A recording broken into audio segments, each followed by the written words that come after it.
Mobile phone کے ذریعے قرآن آیات کا بھیجنا مٹانا کوئی گناہ کے باعث نہیں ہے، ڈیلیٹ بھی کر سکتے ہیں، بھیج بھی سکتے ہیں۔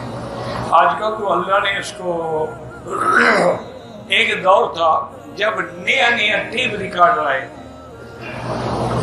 تو اس وقت ہم بڑے حیران ہوتے تھے، یار ایک اور عذاب آ گیا۔ ریڈیو تھا، پھر یہ ٹیپ ریکارڈر آ گیا، ہر آدمی ٹیپ ریکارڈر چلا کے حل بھی چلا رہا ہے تو ٹیپ ریکارڈر ساتھ ہے، تو اس میں گانے سن رہا ہے تو بڑی طبیعت۔ لیکن اللہ نے اس ٹیپ ریکارڈر کے شر کو خیر میں بدل دیا کہ پھر اس کیسٹ کے ذریعے اتنا اللہ کا دین پھیلا، علماء کی تقاریر، درس، کہ پوری دنیا میں خیر پہنچی۔ الحمدللہ شر نیچے رہ گیا، خیر غالب آ گیا۔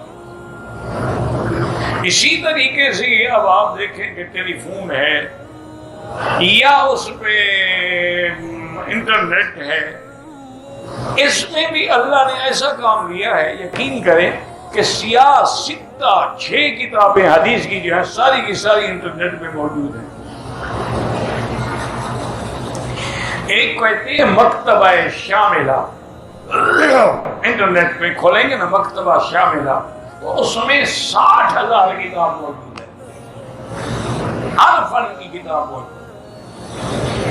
فقہ علی المذاہب الاربعہ، چاروں اماموں کی فقہ موجود ہے، علم المیراث موجود ہے۔ تو اللہ تبارک و تعالیٰ اس سے بہتری کا کام بھی تو لے رہے ہیں۔